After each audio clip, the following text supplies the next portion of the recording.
અખાત્રીજના પવિત્ર પર્વથી શરૂ થયેલી ભગવાન જગન્નાથની 149મી રથયાત્રાની તૈયારીઓ હવે આખરી ઓપ તરફ આગળ વધી રહી છે।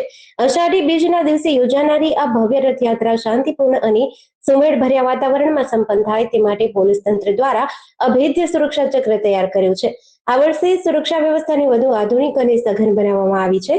રથયાત્રાના સમગ્ર રૂટ પર joint commissioner of police, deputy commissioner of police સહિતના ઉચ્ચ પોલીસ અધિકારીઓ અને જવાનો જાતે જ રૂટ પેટ્રોલિંગ હાથ ધરીને સુરક્ષા વ્યવસ્થાનું બારીકાઈથી નિરીક્ષણ કરે છે।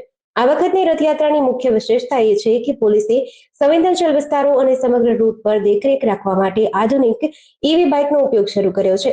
આ પર્યાવરણને અનુકૂળ અને શાંતિથી ચાલતી ઈવી બાઇક્સ દ્વારા પોલીસ જવાનો સાંકડી ગલીઓમાં પણ ચાંપતી નજર રાખી રહ્યા છે।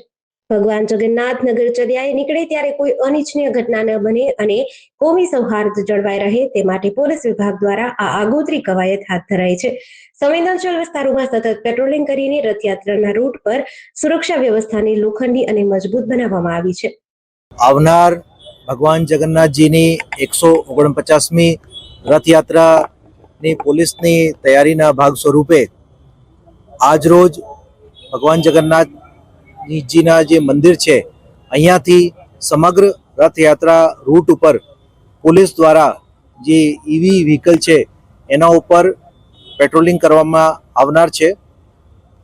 આપણે દર વર્ષે આખા જે રૂટ છે એના ઉપર પોલીસ દ્વારા એરિયા ડોમિનેશન કરવા માટે અને પોલીસની પેટ્રોલિંગ તેમજ હાજરી વધારવા તેમજ દેખાવા માટે પોલીસ દ્વારા પેટ્રોલિંગ કરવામાં આવે છે। અને આ પેટ્રોલિંગથી જે તમામ છે ત્યાંના જે અસામાજિક તત્વો છે કે કોઈ ગુનેગાર છે એને મેસેજ જાય કે આ રથયાત્રા ખૂબ જ શાંતિપૂર્વક થવાની છે। એના માટે આ પેટ્રોલિંગનું આયોજન કરવામાં આવે છે।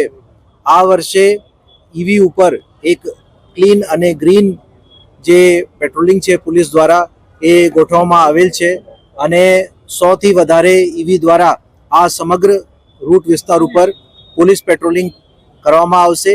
સાથે સાથે ડીસીપી ઝોન 3 સાહેબ અને એસીપી સાહેબ અને પીઆઈ તમામ અધિકારીઓ અહીંયા હાજર છે અને એ પણ ભાગ લેશે। જીડીસી ન્યૂઝ સાથે સંજીવ રાજપૂત, અમદાવાદ।